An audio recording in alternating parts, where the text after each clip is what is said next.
শিক্ষার্থী, স্বাগত তোমাদের। এখন আমি তোমাদের সেটের যে সমস্যাগুলো নিয়ে আলোচনা করছিলাম এরই ধারাবাহিকতায় 5 এবং 6 নম্বর সমস্যাটা এই টপিকে দেখাবো। মূলত এগুলা P of Q, P of R, P of C এর অর্থ হচ্ছে পাওয়ার সেট বা শক্তি সেট বোঝানো হচ্ছে। তো শক্তি সেট গুলো কিভাবে করা হয় সেইটাই এই 5 এবং 6 এর মূল প্রতিপাদ্য বিষয়। এখানে 6 নম্বরটা একটু সংক্ষেপে আমি উঠিয়েছি, এটা কিছু ভাষা আছে, সেই ভাষাগুলো দেখাবো। মূলত 5 নম্বরের ক্ষেত্রে কিউ এর মান এক্স ওয়াই, আর এর মান এম এন এল দেওয়া আছে এবং পি অফ কিউ এবং পি অফ আর এর মান নির্ণয় করতে বলা হয়েছে। তো সেক্ষেত্রে 5 নম্বরটা দেখো। তো 5 নম্বরটা আমরা যদি শুরু করি তাহলে লিখবো এভাবে, দেওয়া আছে কিউ সমান এক্স ওয়াই, কিউ এর মান এটা এক্স ওয়াই আর আর এর মান এম এন এল এগুলা। অতএব পি অফ কিউ, তো পি অফ কিউ মানে হচ্ছে পি অফ কিউ অর্থ হচ্ছে এর এই কিউ এর পাওয়ার সেট বা উপসেটগুলো বের করা।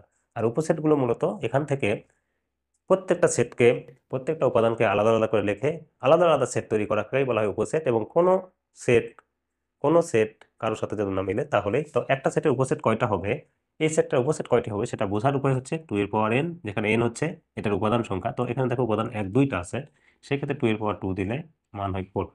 এর অর্থ হচ্ছে পি অফ কিউ এর যদি আমরা উপসেট বের করতে যাই তাহলে 4টা উপসেট বের করতে হবে। তো কিভাবে এই উপসেট 4টা হবে দেখো।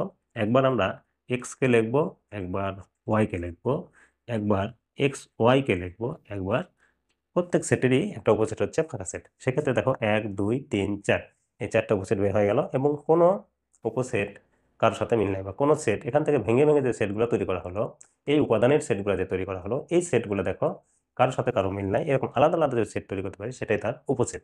এখন প্রত্যেক উপসেটগুলোকে আবার আমরা একটা বন্ধনীর মধ্যে রাখবো, এটাই হচ্ছে পি অফ কিউ এর মান। এবং আরেকটা অংশ আছে এবার পি অফ আর। তো আমরা জানি এখানে আর এর উপাদান সংখ্যা যেহেতু 3, তাহলে 2 এর পাওয়ার 3 দিলে মান হয় 8। তার অর্থ হচ্ছে এখানে যদি আমরা এটাকে অঙ্কটা করতে যাই, এটা ভেঙে এরকম 8টা সেট তৈরি করতে হবে।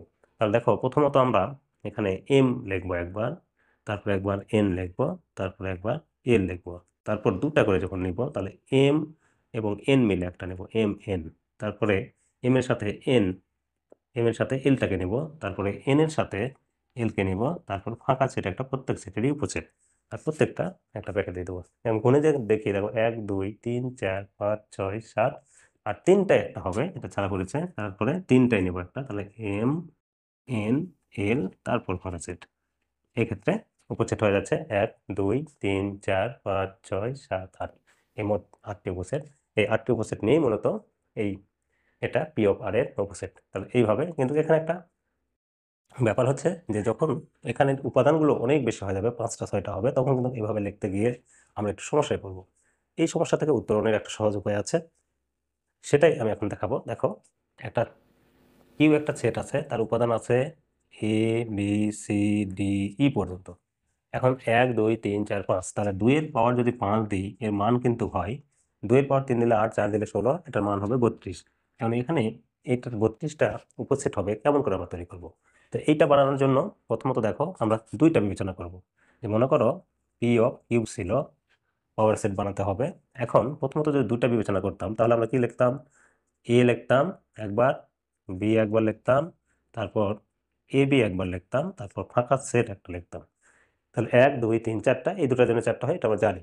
এখন ধরে নিলাম যে থিটাও এখন আছে, সেক্ষেত্রে কিভাবে এটা আগাবো দেখো। তাহলে এ এর সাথে থিটাকে যুক্ত করে দিলাম, আবার এখানে বি এর সাথে থিটাকে যুক্ত করে দিলাম, তারপরে এ বি এর সাথে থিটাকে যুক্ত করে দিলাম, আর এখানে ফাঁকা সেট ছিল এই জন্য সি যুক্ত করলে শুধু সি হবে, এখানে কমন বার করলাম। সেক্ষেত্রে দেখো 1 2 3টা থাকলে আমরা জানি উপসেট হয় 1 2 3 4 5 6 7 8টি। তাহলে 8টি হলো। এখন ধরো ডিটাকেও যুক্ত করে দিলাম, সেক্ষেত্রে কি করব, এর সাথে ডি দিলাম, আবার এ সি এর সাথেও ডিকে দিলাম, এখানে বি এর সাথে ডিকে দিলাম, এবার বি সি এর সাথেও ডিকে নিলাম, এখন এ বি এর সাথে ডিকে নিলাম, এখন এ বি সি এর সাথেও ডিকে নিলাম। এখানে ফাঁকা সেট, এটার সাথে ডিকে নিলে ডি হলো, আর সি এর সাথে ডিকে নিলে সি ডি হলো।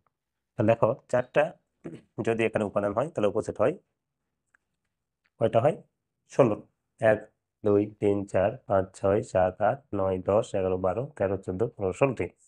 এখন ই কে যখন যুক্ত করে নেব তখন দেখো এ এর সাথে ই, তারপর এ সি এর সাথে ই, তারপর এ ডি এর সাথে ই, এরপর এটা এ সি ডি এর সাথেও ই। তাহলে এখানেও এই একইভাবে বি এর সাথে ই, তারপর বি সি এর সাথে ই, তারপর বি ডি এর সাথে ই, তারপর বি সি ডি তার সাথে ই। এখন এইটার যদি নেই তাহলে এ বি ই, তারপর এ বি সি তার সাথে ই, এরপর এ বি ডি তার সাথে ই, এরপর A B C D E. এখন এখানে যদি নেই ফাঁকা সেটের সাথে ই, সি এর সাথে ই, এরপর ডি এর সাথে ই, এরপর সি ডি এর সাথে ই। এখন যদি আমরা গণনা করে দেখি এখানে কিন্তু উপর সেটের সংখ্যা 32টি। আর প্রত্যেকটাকে প্রথম এবং শেষে আমরা কি করবো, একটা বন্ধনী দেবো এবং সামনে সমান দেবো। এখন গুণে দেখো 1 2 3 4 5 6 7 8 9 10 11 12 13 14 15 16 17 18 19 20 21 22 23 24 25 26 27 28 29 30 31 32। আর এইভাবে যদি তোমরা আগাও তাহলে দেখবে যে অনায়াসে এটা সঠিক হচ্ছে এবং ভুল যাচ্ছে না। তো আশা করি এটা বুঝতে পেরেছ। এখন 6 নম্বর সমস্যাটি দেখবো যে এ সমান এবি, বি সমান এবিসি এবং সি সমান এ ইউনিয়ন বি হলে দেখাও যে পি অফ সি এর উপাদান সংখ্যা 2n, যেখানে n হচ্ছে সি এর উপাদান সংখ্যা। তো এইটা একটু দেখাতে বলেছে, সেক্ষেত্রে আমরা 6 নম্বরে দেওয়া আছে দিয়ে শুরু করব। দেওয়া আছে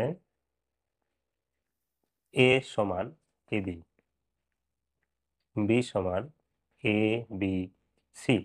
অতএব আমরা সি এর কাজটা করে নেব। সি সমান এ ইউনিয়ন যে বি আছে, তাহলে এ এর মান এ বি আর বি এর মান হচ্ছে এ বি সি। এখন দেখো এই দুটোর মধ্যে সংযোগ করলে মিল অমিল সব লেখা, তাহলে এ বি এবং সি। এ বি মিল আছে দুইবার, দুটাতে মিল আছে, এই জন্য এ বি লিখলাম তার সাথে সি।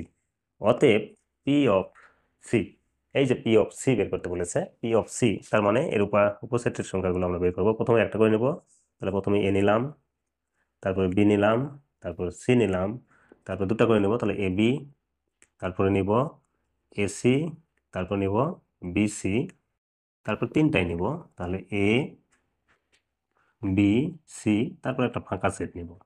এখন গুণে দেখি 1 2 3 4 5 6 7 8। এখন একটু ভাষা লিখবো যে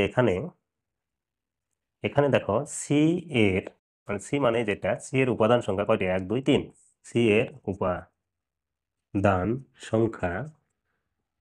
সংখ্যা হচ্ছে 3টি এবং পি অফ সি এর উপাদান সংখ্যা, পি অফ সি মানে এটা, তাহলে 1 2 3 4 5 6 7 8, বা পি অফ সি দ্বারা পাওয়ার সেট বোঝানো হচ্ছে, তাহলে 8টি যা 2 এর পাওয়ার n সমান 2 এর পাওয়ার, দেখো n এর মান 3, মানে এখানে সি এর উপাদান সংখ্যাকে n বোঝানো হয়, তাহলে 3 সমান 8 কে সমর্থন করে। এরকম ভাষাটায় অবশ্যই এই অঙ্কের ক্ষেত্রে লিখবো। এবং এই 6 নম্বর অঙ্কটা কিন্তু অনেক গুরুত্বপূর্ণ একটা সমস্যা। তো আশা করি এই ধরনের সমস্যা তোমরা বুঝতে পেরেছো এবং এখানে যতগুলোই উপাদান দেওয়া থাক না কেন উপচ্ছেদ বের করা নিয়ে তোমাদের আর কোনো সমস্যা হবে না।